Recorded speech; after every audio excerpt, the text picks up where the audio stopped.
Hello everyone, কেমন আছো সবাই? আশা করছি ভালো আছো। তো আমি চলে এসেছি একটা মন্দিরে। দেখো তো মন্দিরটা তোমরা চিনতে পারো কি না। তো আমি এই মন্দিরটায় অনেক ছোটোবেলা থেকেই আসছি। তো আজ এলাম আর একটা ভিডিও করে তোমাদের দেখাচ্ছি। তো চলো মন্দিরের ভিতরে যাওয়া যাক। এই যে এখানে সবাই জুতো খুলেছে, তো এখানেই জুতোটা খুলি। এই যে মন্দিরের ভেতরে এসেছি, প্রথমেই কিন্তু আছে একটা শিবলিঙ্গ, এই যে শিব ঠাকুর।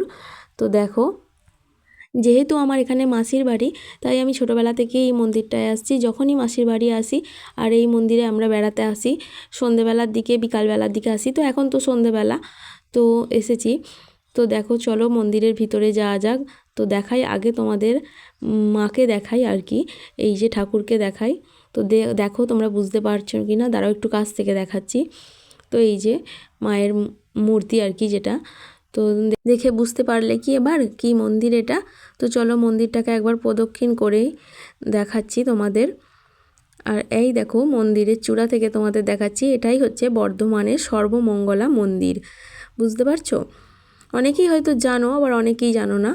আর এই যে মন্দিরের এই যে চাতালটা, এই চাতালে বিবাহের ব্যবস্থা করা হয়। আর এই যে এই পাশে একটা বড় মতো চাতাল আছে, এখানে কিন্তু দুর্গাপুজোর সময় 108টা কুমারী পূজা করা হয় এখানেই আর কি। এখানে যারা লোকাল তারা এখানে মন্দিরে বেড়াতে আসে, বসে, গল্প করে এবং এই চাতালটায় কিন্তু ব্যায়াম শেখানো হয়। এবং পুজোর সময় কিন্তু এই চাতালটাতে বসে কিন্তু ভোগ ভোগ খাওয়ানো হয়। এই একটা এই যে চাতাল, এখানে ঠাকুরের অনেক ছবি আছে, তোমরা দেখতেই পাচ্ছ। এই যে যারা মন্দিরে এসে বিবাহ করে, তো তাদের জন্য এখানে বিবাহের ব্যবস্থা করা হয়। এই সর্বমঙ্গলা মন্দির কিন্তু 51 সতীপীঠের মধ্যে একটা পীঠ। এই যে, আর তো চলো মন্দিরটা তো তোমাদের দেখালাম। এবার অনেকটাই সন্ধে হয়ে গেছে, আমরাও এসেছি অনেকক্ষণ। তো এবার বাড়ি ফিরবো। তো বাড়ির দিকে যাওয়া যাক। আর দেখি এখানে সামনেই কিন্তু অনেক ভালো ভালো ফুচকা দই বড়ার দোকান বসেছে। তোমরা অনেকেই জানো, এখানে হয়তো যারা লোকাল তারা হয়তো জানবে।